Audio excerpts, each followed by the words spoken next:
Let's take a look at how D3 implements some of these geographic projections. So this is Mike Bostock's orthographic grid. So this is showing just the latitude, longitude grid lines using an orthographic projection, which is one of three types of projections that we commonly see. But this is the one that we know the best. And basically the problem here is trying to take something that is spherical, right, and flatten it to 2D.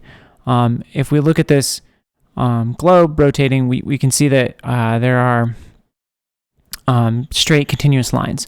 So to make continuous lines onto a 2D, we can solve that as more or less a closed form equation. So if you look at D3go, Mike writes here that we could implement Mercator, for example, which is a projection of the same kind, by just doing a transformation of these of the XY coordinates in latitude longitude space into the 2D space projected by the Mercator projection. The problem becomes when our geometry itself is not continuous lines. So when we deal with stuff, we're often dealing with points and polygons. So this doesn't often work. And when we really dig down, the edges of the polygons that we project are actually arcs, because if we go back, the edge of anything that we drew on this map, so if we drew the United States, for example, if we drew that, if we had 2 points that were 2 points along the edge of the US, right on this map, on the globe, right on the globe itself, they would be a straight line, right, on the surface of the globe. But when we project down to this map, you can see it's actually going to be a curved line, because any straight line in the globe, all of these latitude and longitude curves are straight lines on the globe. But when they're actually flattened here onto the 2D orthographic projection, we see that they all look curved. Every line looks curved. So computing the curvedness of every line is one of the fundamental problems of doing this kind of projection work.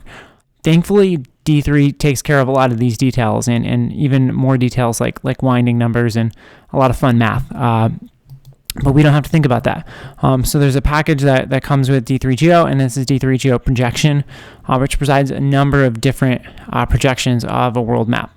And you can scroll down yourself from this from the GitHub page and see that there are a number of different projections.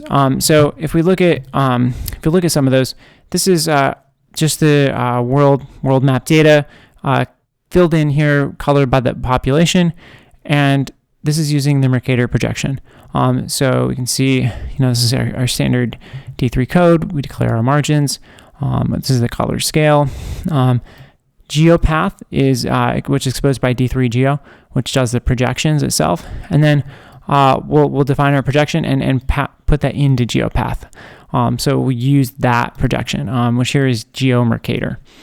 And then all we're left to do is load our JSON map data and our population TSV, and then we can go ahead and actually draw those paths using our path function.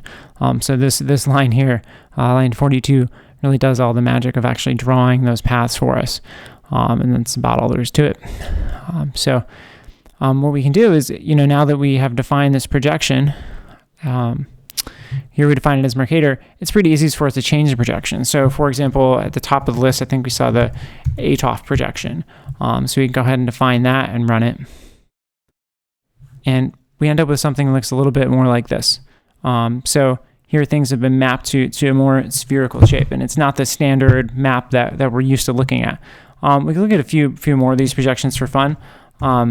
If you'd rather scroll on the wiki yourself, you can skip on now. But we'll go ahead and plug a few more of these in.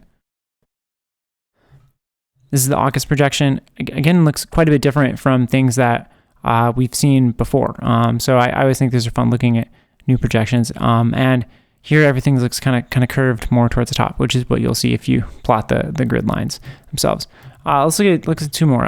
One that's we've heard about before is the Watermen. So in D3, that's implemented as polyhedral Watermen, and this will give us another different view.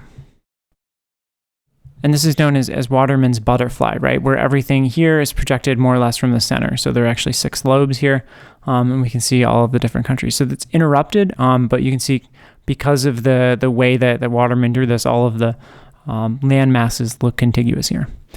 So there's a few of the projections that we can use with D3, and there's a number more. Picking the right projection depends upon whether you're going to be, of course, using areas or whether straight lines matter.